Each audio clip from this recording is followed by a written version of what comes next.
প্রতিদিনই রাজধানীর বুক চিরে ভেসে উঠছে হাজারো দালান কোঠা। এত শত দালানের ভিড়ে যে ভবনে একযোগে জ্বলেনি আলো, দিনরাত অন্ধকারে ঘিরে থাকা সেই ভবন নিয়ে আছে নানা রহস্য। কথিত আছে এ ভবনে কোনো মানুষ ঢুকলে জীবিত ফিরে আসতে পারেন না। বিগত কয়েক বছর সেই ভবন থেকে বহু মানুষের মরদেহ উদ্ধার করেছে পুলিশ। আমরা বলছি মিরপুর পল্লবীর 11 নম্বর সেকশনের প্যারিস রোডে অবস্থিত পরিত্যক্ত এই মার্কেটটির কথা। এটি ঢাকা উত্তর সিটি কর্পোরেশনের একটি পরিত্যক্ত মার্কেট। এই মার্কেটটি পরিত্যক্ত অবস্থায় পড়ে আছে প্রায় 1.5 যুগ। এই ভবনটিতে দিনে দুপুরে এলাকার কোনো মানুষ ঢুকতে সাহস পান না। জিজ্ঞেস করছিলাম এই ভবনটা সম্পর্কে, এখন সবাই বলতেছে এর উপরে গেলে আর আসতে পারবেন কিনা ঠিক নেই। আসতে পারবেন আপনি, মানে কি সবকিছু খালি সবকিছু দিয়ে আসতে পারবেন, মানে আমি যেতে পারবো, কিছু থাকবে না, আবার আসতে পারবো।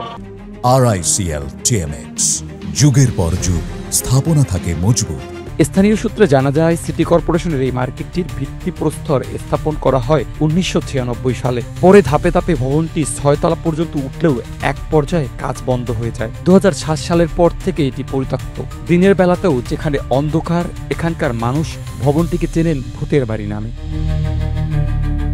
ভবনটি নিয়ে এতটাই ভীতি তৈরি হয়েছে এলাকাতে, যে কারণে ক্যামেরার সামনে কথা বলতেও নারাজ এলাকাবাসী। এই জায়গায় মাদকের আক্রান্ত, রাত্রে পোলা বাইন্ডে এরা দাও মাউলিয়া কটা মাদক করছে, ছিনতাই চাঁদাবাজি এডি করে। দিনে নেশা করে, নেশা বেচে, আর রাত্রে দাও মাউলিয়া এডি ছিনতাই করে। কয়েকটা মার্ডারও করছে এরা ভিতরে। এমনি কি দিনের বেলাতে এটার ভিতরে প্রবেশ করা যায়? হ্যাঁ, দিনের বেলা গেলে আপনার জানের ভয় আছে, আপনার সব রেখে দিতে পারে। সাধারণ মানুষ প্রবেশ করে না, সাধারণ মানুষ ঢুকতে পারে না। আর গ্রুপ আছে, ঠিক আছে, সিন্ডিকেট আছে, ওরাই ঢুকতে পারে। রাত্রেবেলা আপনারা আতঙ্কে থাকেন না, যেহেতু আপনাদের বাসায়? হ্যাঁ, অবশ্যই। আমার কিছুদিন আগে আমার ছিনতাই করে মোবাইল নিয়ে গেছে, নিয়ে গেছে, আমিও থানা অভিযোগ করছি, পুলিশ কোনো অ্যাকশন নেয় নাই। কিশোরগঞ্জের আস্তানা হিসাবে গড়ে উঠেছে পরিত্যক্ত ভবনটি। বর্তমানে ভবনটি কিলিং জোন হিসাবে পরিচিত। গেল 1.5 যুগ ভবনের ভেতর থেকে 15টির বেশি মরদেহ উদ্ধার করা হয়েছে বলে জানিয়েছেন স্থানীয়রা।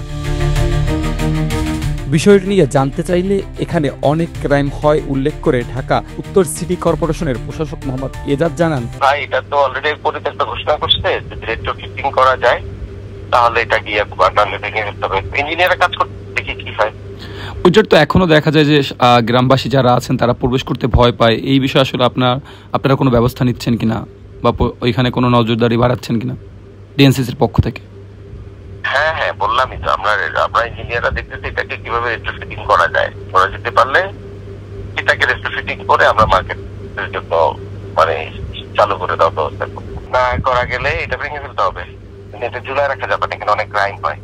জি জি জি ভাই, ওইটার জন্য আসলে জিজ্ঞেস করা। সাইফুল ইসলাম, রূপালী বাংলাদেশ।